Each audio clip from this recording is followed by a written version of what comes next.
As India's first supersonic fighter, a formidable opponent in the air battles with Pakistani fighters, the legendary MiG-21 is about to retire after more than 60 years of service in the Indian Air Force.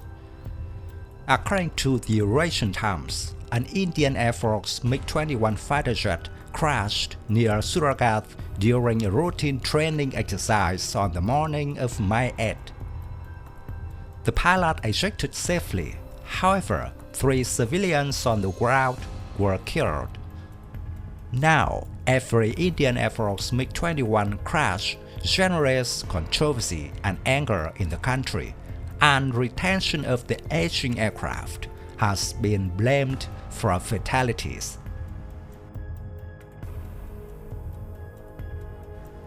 The MiG-21 was the world's first supersonic fighter, born in the late 1950s, and was an outstanding aircraft of its time.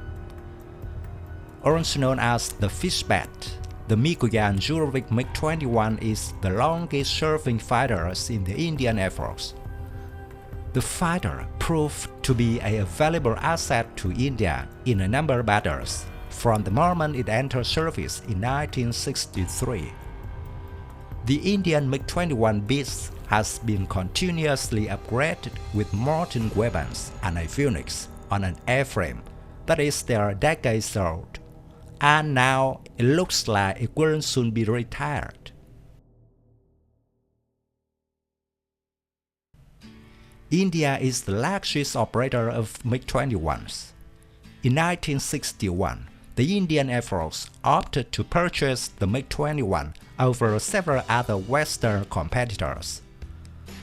As part of the deal, the Soviet Union offered India full transfer of technology and rights for local assembly. Since 1963, India has introduced more than 1,200 MiG fighters into its Air Force. The MiG-21 is extremely prone to accidents. According to India Today, more than 600 Indian Air Force MiG-21s have crashed in the last 40 years, claiming the lives of over 200 pilots and 60 civilians.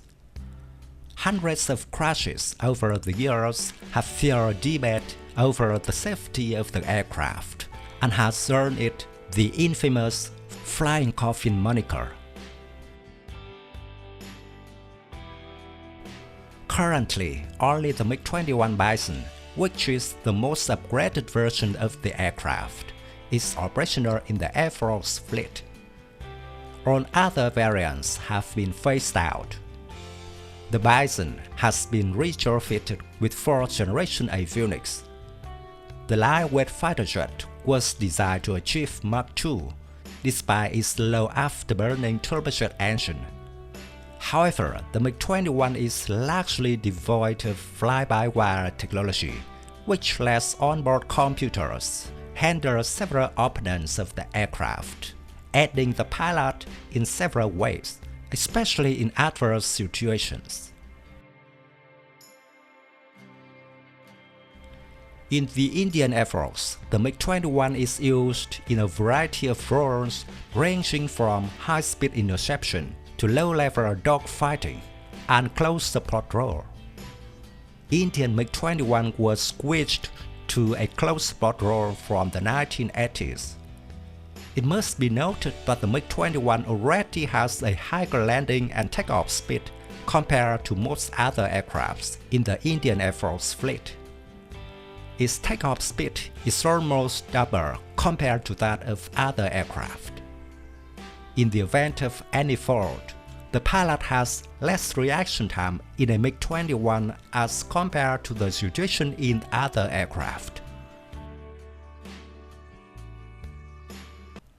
Bird strikes are also prevalent in India, which is particularly troubling for single-engine aircraft. In double-engine aircraft, if one engine is lost in the event of a bird strike, the other engine can hold the plane stable until the effective engine is restarted. Newer single-engine aircrafts, like the Mirage 2000, have a set of static guide pins, which reduces the vulnerability to a burst drag. The Mirage also has 2 air intakes, while the MiG-21 has just 1. Despite being a durable design, the MiG-21 is too outdated compared to the new designs. Indian MiG-21Bis has served well, and it is expected to be retired in 2025.